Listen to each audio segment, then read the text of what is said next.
Welcome to learning chemistry with S K Verma.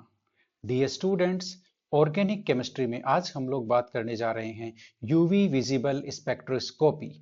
Spectroscopy के पिछले 3 videos में हम लोग स्पेक्ट्रोस्कोपी के कुछ इंपॉर्टेंट बेसिक्स ले चुके हैं और आज से हम यूवी विजिबल स्पेक्ट्रोस्कोपी स्टार्ट कर रहे हैं। तो आज के इस वीडियो में हम लोग यूवी विजिबल स्पेक्ट्रोस्कोपी से रिलेटेड कुछ बेसिक्स की बात करेंगे और बात करेंगे टाइप्स ऑफ इलेक्ट्रॉनिक ट्रांजिशन। तो चलिए शुरू करते हैं आज का वीडियो। और आज के वीडियो से पहले यदि आपने चैनल सब्सक्राइब नहीं किया है तो चैनल सब्सक्राइब कीजिए और वीडियोस को दूसरे स्टूडेंट्स तक भी शेयर कीजिए। तो सबसे पहले देखते हैं यूवी विजिबल स्पेक्ट्रोस्कोपी का एक छोटा सा ओवरव्यू। सबसे पहले यूवी विजिबल स्पेक्ट्रम की रेंज क्या है? ये है 200 से लेकर के 800 एनएम। इस रेंज में जो हमें स्पेक्ट्रम में इस रेंज में जो पीक मिलती है उनसे हमें मॉलिक्यूल के स्ट्रक्चर के बारे में इंफॉर्मेशन मिलती है। तो यह हमारे लिए यूजफुल रीजन है यूवी स्पेक्ट्रम में। और यूवी विजिबल स्पेक्ट्रोस्कोपी एक एब्जॉर्प्शन टाइप की स्पेक्ट्रोस्कोपी है, यानी कि सैंपल यूवी विजिबल रेडिएशन को एब्जॉर्प्शन करता है, उनका अवशोषण करता है, तो उससे सैंपल को एनर्जी मिलती है और सैंपल के जो इलेक्ट्रॉन्स हैं वो एक एनर्जी लेवल से दूसरे एनर्जी लेवल तक ट्रांसफर हो जाते हैं, मूव हो जाते हैं। इसे हम कहते हैं इलेक्ट्रॉनिक ट्रांजिशन या फिर transition between electronic energy levels. Simple language में हम कह सकते हैं कि यूवी विजिबल स्पेक्ट्रोस्कोपी में रेडिएशन के एब्जॉर्प्शन से मॉलिक्यूल को इतनी एनर्जी मिल जाती है कि उसमें इलेक्ट्रॉन्स ग्राउंड स्टेट से एक्साइटेड स्टेट में चले जाते हैं और जिन्हें हम कहते हैं इलेक्ट्रॉनिक ट्रांजिशन। अब यूवी विजिबल रेडिएशंस की जो यूवी विजिबल स्पेक्ट्रोस्कोपी है उसकी एप्लीकेशंस देख लेते हैं। एप्लीकेशंस में किसी ऑर्गेनिक कंपाउंड में कार्बनिक यौगिक में कंजुगेटेड डबल बॉन्ड कितने हैं या उसमें डबल बॉन्ड्स के बीच में कंजुगेशन है या नहीं है ये हम पता लगा सकते हैं। एरोमेटिक कंजुगेशन है या नहीं है ये पता लगा सकते हैं। या फिर alpha beta unsaturated carbonyl compounds है, इनकी स्ट्रक्चर का प्रेडिक्शन हम लोग कर सकते हैं यूवी विजिबल स्पेक्ट्रोस्कोपी में। इसका एग्जाम्पल मैं आपको बता दूं, यहां पर आपके सामने है, ये विटामिन ए की स्ट्रक्चर है। विटामिन ए में ये 4 डबल बॉन्ड कंजुगेटेड हैं। तो इस तरह का ये एग्जाम्पल है कंजुगेटेड डबल बॉन्ड का। तो इस तरह से जो कार्बनिक यौगिक, जो ऑर्गेनिक मॉलिक्यूल जिनमें कंजुगेशन होता है डबल बॉन्ड्स का, उनकी स्ट्रक्चर को हम लोग यूवी विजिबल स्पेक्ट्रोस्कोपी में स्टडी कर सकते हैं। अब तो ये था एक यूवी विजिबल स्पेक्ट्रोस्कोपी का एक छोटा सा ओवरव्यू। अब हम लोग बात करते हैं एक एक टॉपिक की और शुरू करते हैं। सबसे पहले जो यूवी विजिबल स्पेक्ट्रम का जो रेंज था 200 से लेकर के 800, ठीक है, उसकी हम लोग बात करते हैं। यहां पे हम लोग एक बार ले लेते हैं 800 एनएम। ओके, तो हमारे लिए जो सबसे इंपॉर्टेंट रीजन है वो ये है 200 से लेकर के 800। स्पेक्ट्रम में हमें जितनी भी इंफॉर्मेशन मिलती है वो इसी रीजन में मिलती है। यह रीजन 2 पार्ट्स में डिवाइड है। ये देखिए 200 से लेकर के 380 तक, जिसे हम लोग बोलते हैं यूवी रीजन, और 380 से लेकर के 800 तक जो हमारे लिए है विजिबल रीजन। अब 200 से नीचे वाले रीजन को क्या बोलते हैं? बिलो 200 जो रीजन है उसे हम लोग बोलते हैं फार यूवी रीजन या फिर vacuum region. Vacuum UV region इसलिए बोलते हैं क्योंकि इस रीजन में, यानी कि 10 एनएम से लेकर के 200 एनएम तक के रीजन में एटमॉस्फेरिक गैसेस, ऑक्सीजन और नाइट्रोजन जैसी गैसेस एब्जॉर्प्शन पीक्स देती हैं, एब्जॉर्प्शन शो करती हैं। इसलिए यदि हमें स्पेक्ट्रा इस रीजन में रिकॉर्ड करना है, 210 से लेकर के 200 तक के रीजन में रिकॉर्ड करना है, तो हमें वैक्यूम कंडीशंस चाहिए, हमें वैक्यूम इंस्ट्रूमेंटेशन चाहिए। इसलिए इसे हम बोलते हैं वैक्यूम यूवी रीजन। तो ये हमारा जो 200 से लेकर के 800 तक का इंपॉर्टेंट पार्ट था उसकी इंफॉर्मेशन है। और 800 एनएम के आगे देखिए कौन सा रीजन शुरू हो जाएगा? IR region.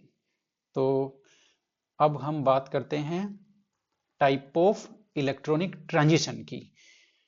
तो जैसा कि हम लोग पहले पढ़ चुके हैं कि अल्ट्रावायलेट स्पेक्ट्रोस्कोपी में इलेक्ट्रॉनिक ट्रांजिशन होते हैं, क्योंकि अल्ट्रावायलेट विजिबल रेडिएशंस होती हैं उनकी एनर्जी इतनी सफिशिएंट होती है कि मॉलिक्यूल के इलेक्ट्रॉनिक एनर्जी लेवल में ट्रांजिशन हो जाए। और इसीलिए इलेक्ट्रॉनिक ट्रांजिशन होने की वजह से ही यूवी विजिबल स्पेक्ट्रोस्कोपी को इलेक्ट्रॉनिक ट्रांजिशन भी हम लोग बोलते हैं। Electronic transition no, it is electronic spectroscopy भी हम लोग बोलते हैं, इलेक्ट्रॉनिक स्पेक्ट्रोस्कोपी। ओके, अब इलेक्ट्रॉनिक ट्रांजिशंस किन के बीच में होता है? इलेक्ट्रॉनिक एनर्जी लेवल्स के बीच में होता है। ऑर्गेनिक कंपाउंड्स में कौन कौन से इलेक्ट्रॉनिक एनर्जी लेवल्स होते हैं? इलेक्ट्रॉनिक, देखिए ऑर्गेनिक कंपाउंड में एक सिग्मा बॉन्ड होते हैं, इनके सिग्मा इलेक्ट्रॉन्स होते हैं, और वो कहाँ रहते हैं? सिग्मा मोलिकुलर ऑर्बिटल्स में। एक पाई बॉन्ड भी हो सकते हैं, और पाई बॉन्ड के इलेक्ट्रॉन कहाँ रहते हैं? पाई मोलिकुलर ऑर्बिटल में। और यदि ऑर्गेनिक मॉलिक्यूल में कोई हेटेरो एटम है, जैसे कोई हैलोजन है या फिर ऑक्सीजन है, सल्फर है, नाइट्रोजन है, यदि ये हैं तो इनके ऊपर आप जानते हैं हमेशा लोन पेयर रहता है। जैसे ऑक्सीजन है, उसके ऊपर 2 लोन पेयर है, और हैलोजन, क्लोरीन का एग्जांपल लेते हैं तो इसके ऊपर 3 लोन पेयर हैं। तो इस तरह से ये जो लोन पेयर के इलेक्ट्रॉन है, इनको नॉन बॉन्डिंग इलेक्ट्रॉन भी कहते हैं, क्योंकि ये बॉन्डिंग में पार्टिसिपेट नहीं करते। तो इस तरह से ये नॉन बॉन्डिंग और मोलिकुलर ऑर्बिटल्स में रहते हैं, जिसे हमने n से दिखाया है। तो इस तरह से ये बॉन्डिंग ऑर्बिटल हैं, ये है बॉन्डिंग मोलिकुलर ऑर्बिटल, और ये है नॉन बॉन्डिंग मोलिकुलर ऑर्बिटल। तो अब देखते हैं ये जो सिग्मा बॉन्डिंग मोलिकुलर ऑर्बिटल है, उसका कोरेस्पॉन्डिंग एंटी बॉन्डिंग है सिग्मा स्टार, और पाई जो बॉन्डिंग ऑर्बिटल है उसका कोरेस्पॉन्डिंग एंटी बॉन्डिंग ऑर्बिटल है पाई स्टार। तो इस तरह से ये हमने यहाँ पर 5 एनर्जी लेवल दिखाए हुए हैं, सिग्मा, पाई, नॉन बॉन्डिंग और पाई स्टार और सिग्मा स्टार। अब इनके बीच में ट्रांजिशंस देख लेते हैं, इन एनर्जी लेवल्स के बीच में ट्रांजिशंस कौन कौन से हो सकते हैं। ये देखिए आपके सामने जितने भी पॉसिबल ट्रांजिशंस हैं वो सारे यहाँ पर दिखाए हुए हैं। सबसे पहले हम लोग लेते हैं इधर, सबसे पहले हम लोग शुरू करते हैं सिग्मा टू सिग्मा स्टार। ये देखिए ये सिग्मा बॉन्डिंग ऑर्बिटल है, और सिग्मा बॉन्डिंग ऑर्बिटल से यदि इलेक्ट्रॉन चला जाता है कहाँ पर? सीधा सिग्मा स्टार में, सिग्मा स्टार में इलेक्ट्रॉन चला जाता है, तो इस ट्रांजिशन को हम लोग बोलते हैं सिग्मा टू सिग्मा स्टार। अब आप समझ गए होंगे, जब नॉन बॉन्डिंग ऑर्बिटल से सिग्मा स्टार में जाएगा तो ये हो गया n2 सिग्मा स्टार, और जब पाई ऑर्बिटल पाई बॉन्डिंग से पाई एंटी बॉन्डिंग में जाएगा तो उसे बोलते हैं पाई टू पाई स्टार, और जब नॉन बॉन्डिंग मोलिकुलर ऑर्बिटल से पाई एंटी बॉन्डिंग में इलेक्ट्रॉन जा रहा है तो उसे हम लोग बोलते हैं n2 पाई स्टार। तो इस तरह से ये 4 तरह के इलेक्ट्रॉनिक ट्रांजिशन यूवी स्पेक्ट्रोस्कोपी में अलाउड है, और यूवी स्पेक्ट्रोस्कोपी में इनकी हम लोग स्टडी करते हैं। अब देखते हैं इनके एनर्जी का ऑर्डर, इनकी एनर्जी का ऑर्डर क्या है। तो सबसे ज्यादा एनर्जी कौन से ट्रांजिशन में चाहिए? वो चाहिए सिग्मा टू सिग्मा स्टार, जैसा कि आप लोग इस फिगर में भी देख सकते हैं।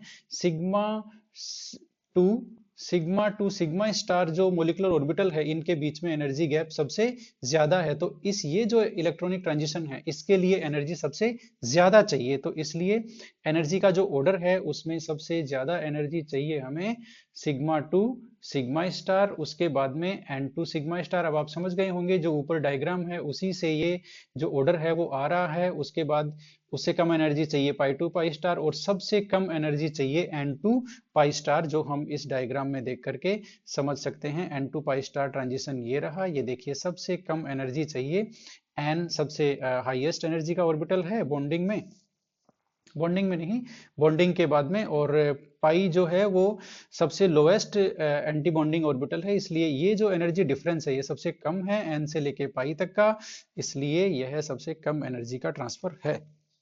तो इस तरह से ये ऑर्डर आपके सामने है, इसे हम बहुत आसानी से याद भी कर सकते हैं।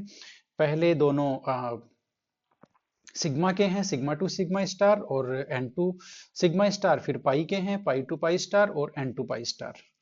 कोई दिक्कत नहीं है, इसे हम इस तरह से याद भी कर सकते हैं। अब हम देखते हैं ये जो ट्रांजिशंस हैं ये अलाउड भी हो सकते हैं और ये फॉरबिडन भी हो सकते हैं। तो चलिए इस वीडियो को हम लोग यहीं तक रखते हैं, और अगले वीडियो में हम अलाउड और फॉरबिडन ट्रांजिशंस की बात करेंगे। Thank you.